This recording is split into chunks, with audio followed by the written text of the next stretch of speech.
So there I was. A duck had just come back home from his night class and he was getting cozy in bed, ready to go to sleep so he could wake up bright and early tomorrow to record a cool video about the Feeder series. So as he takes one last scroll through the dungeons of hell, otherwise known as Twitter, what does he see? Oh, some Red Bull guy is leaving. Oh, big deal. Those guys leave every other weekend now. They'll be fine. It's GP.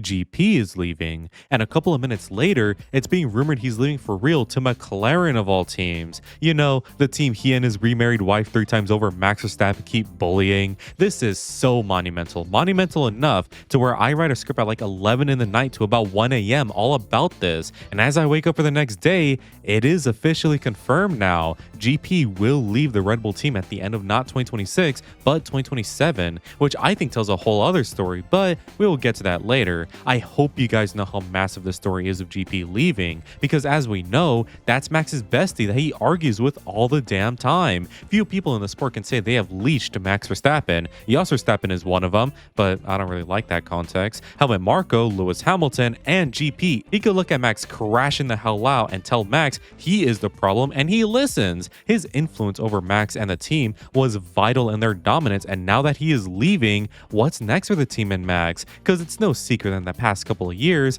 Red Bull have taken quite a tumble. McLaren beat them in 2024 on a car scale, and then in 2025 on a car and driver scale, while 2026 has been met with tons of car issues that put the team third fastest on a good day, like a really good day. And then we also have the Horn Dog file, speaking of them, and yeah, this team got way too big for their own good. It was clear as day the team was going to break apart, but what makes their situation fascinating was how quick it all was. I mean, going into 2024, they were the dominant team. Sure, they already lost Rob Marshall by then, but one guy wasn't the glue that held everything together. But then look at them in 2026, and where the fuck did everyone go? Why the fuck did everyone go? Well, if you have the same question as me, continue watching, because I have never seen a team like Red Bull fall in the way they have fallen. Many factors exacerbated their inevitable decline, so let's find out when and why everyone left and where Red Bull and Max go from here. Subscribe if you're new if you have a caffeine addiction, and let's get to quacking now. A good weather for a race, but especially for a duck.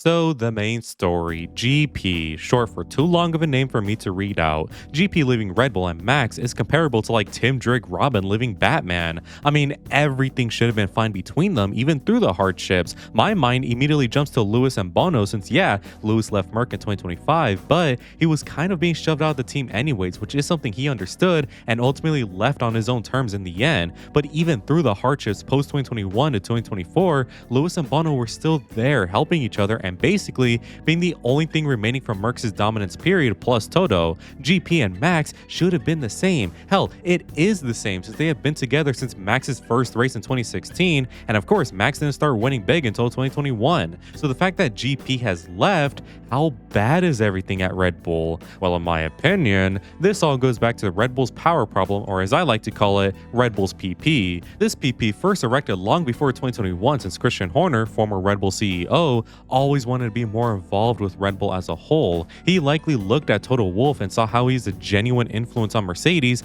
and wanted that, but with Red Bull. Not only does it establish a legacy and influence, but it is also a really great way to make some big cash. But Red Bull had bigger issues. Mercedes were the dominant team at the time, and Ferrari were also ahead of Red Bull. If Horner wanted to prove to the higher ups that he is a good man to be a big influence on the brand, he needed to show more than just P3s in the constructors. So 2021 comes and oh yeah, this is a race car. I'm not the biggest fan of the looks of the cars from this period, but that RB16B is undeniably the most beautiful car of the era. It was fast, it was mean, it was everything Max needed to win the title in 2021.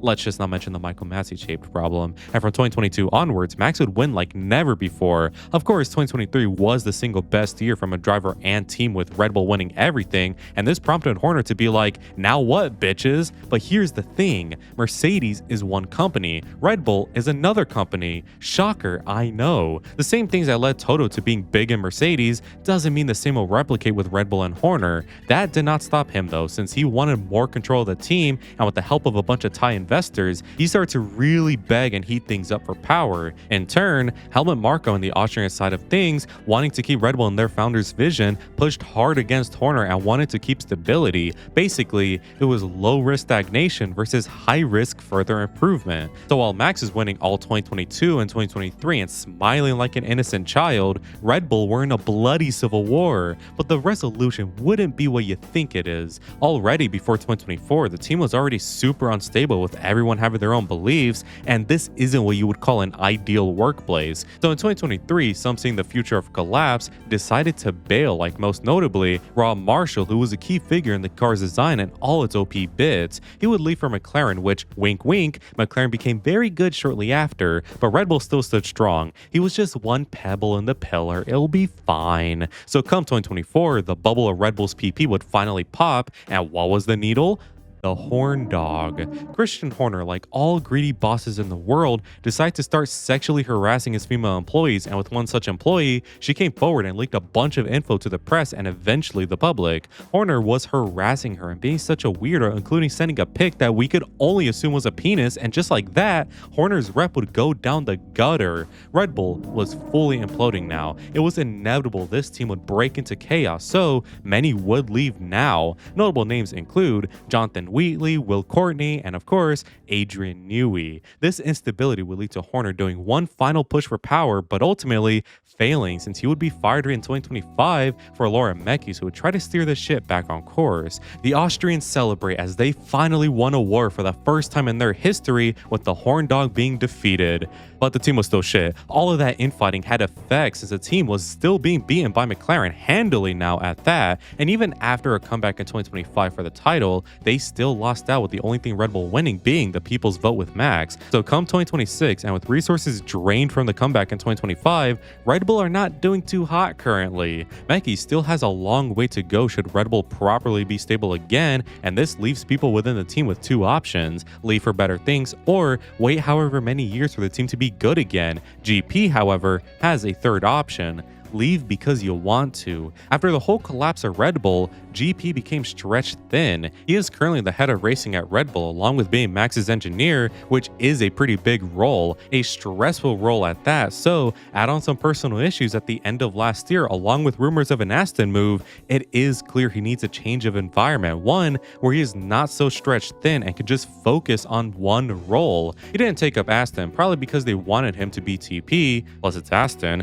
However, McLaren rocked up to his door and offered him a role as Chief Racing Officer, a role currently being held by Andrea Stella, who is also McLaren's TP. This seems like the exact thing GP needs: a new environment, a better one at that, along with being at a team currently facing success and, more importantly, having stability. So he has said yes, but he still has to play out his role at Red Bull until his contract is up at the end of 2027. So just like that, the only people still there at Red Bull from Max's dominant empire are Max himself and Hannah Schmitz, someone who will likely be poached by another team soon. Of course, there are many others, but I'm strictly talking about prominent figures, and yeah, they are all gone or will be. But why? Why did everyone leave? Even if the team is super unstable, why leave? You're winning everything and more, plus getting mucho dollars with the dominance. Well, if they decide to leave despite that because of the instability, I think it goes to show how bad things were. I would say the team started to fall apart at the end of 2022 and definitely by the beginning of 2023. I mean, hell, Checo Perez noted it in Spain 2023, and when Horner admitted he was right,